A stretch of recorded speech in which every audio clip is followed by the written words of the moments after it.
نو زمونږ حضرت رحمت الله علیه چونکه ډیر زیات عاشق او د رسول الله صلی الله علیه وسلم انتهایی مینا محبت ما په خپل بي مدینه منوره کې کتلی دي او زمونږ والده صاحبہ با اکثر متوسم فرمایي چې ما با اکثر کتل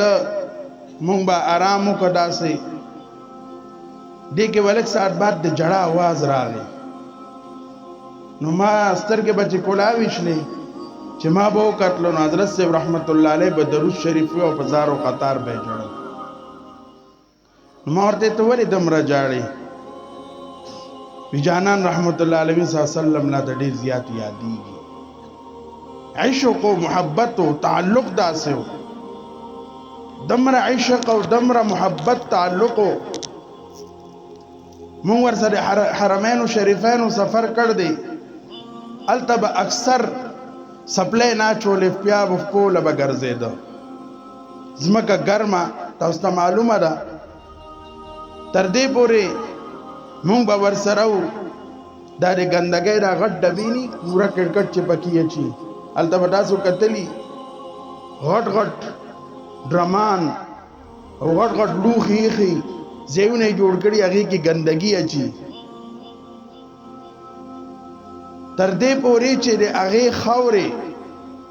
هغه د ګندګي ډبو سره به حضرت دمره مینا واچ هغه به خپل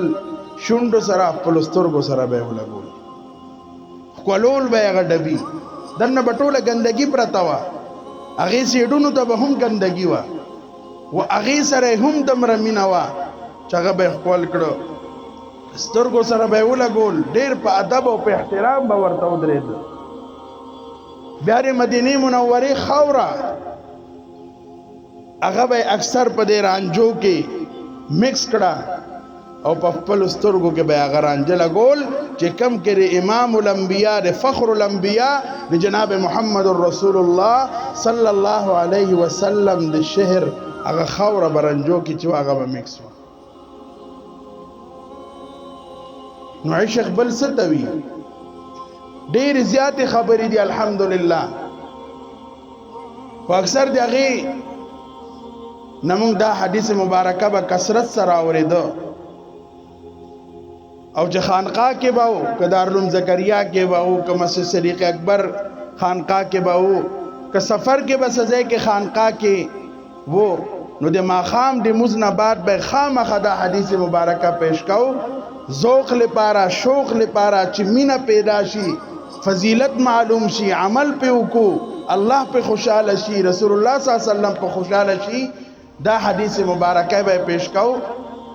چې رسول الله صلی الله علیه وسلم با شب جمعه معنی صحابه کرام جمع کړو مسجد نبوی شریف کې ټول صحابه کرام به خلفای راشدین به لوی لوی جلیل القدر صحابه رسول الله صلی الله علیه وسلم باغو ته واس فرما اے زما صحابه اے زما خوګو اے زما عاشقانو جانثارانو دا راتلون کې چې کوم شپه ده د جمعې فضیلت د شب جمعې فضیلت به ورته بیانو او ورته فرمایي چې ما معنی روخانه شپه او روخانه رز کثرت سره درود شریف لولي روخانه شپه او روخانه رز پیژنې روخانه شپه کنه د رڼا شپه لکه د جمعې شپې ته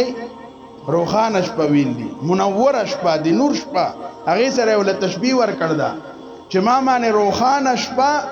او روخانه رز کثرت سره درود شریف لولي صحابه کرام او عاشقانو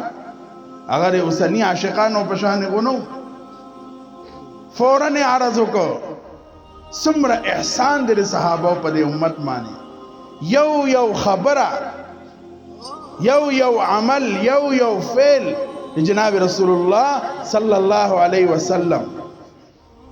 هغه مونږ پورې را رسول دي قرآن عظیم الشان لپاره سمره قربانیان ورکړي دي یو حرف لفظ زبر زیر پیش دغه حفاظت کړي دي قربانیان ورکړي دي خپل ویني پتوي کړي دي بیا د رسول الله صلی الله علیه وسلم حدیث مبارکه هغه جمع کړي دي یو یو یاد کړي دي لیکلي دي او تر قیامت پورې چې کوم امتی راضي دي هغه وړاندې پیش کړي چې ګورئ او عمل پکوي او رسول الله صلی الله علیه وسلم خوشاله وي نو رسول الله صلی الله علیه وسلم فرمایل چې ما باندې روخان شپه روخان رز کثرت سره درود شریف لولای صحابه کرام عرض وکړه یا رسول الله صلی الله علیه وسلم روخان شپه روخان رز نه څه مراد دي د دې څه مطلب دی آقا مون ته وضاحت فرمایي رسول الله صلی الله علیه وسلم ورته فرمایل زما صحابه روخان شپه روخان رز نه مراد د جمعې مبارک شپه او د جمعې مبارک رز ده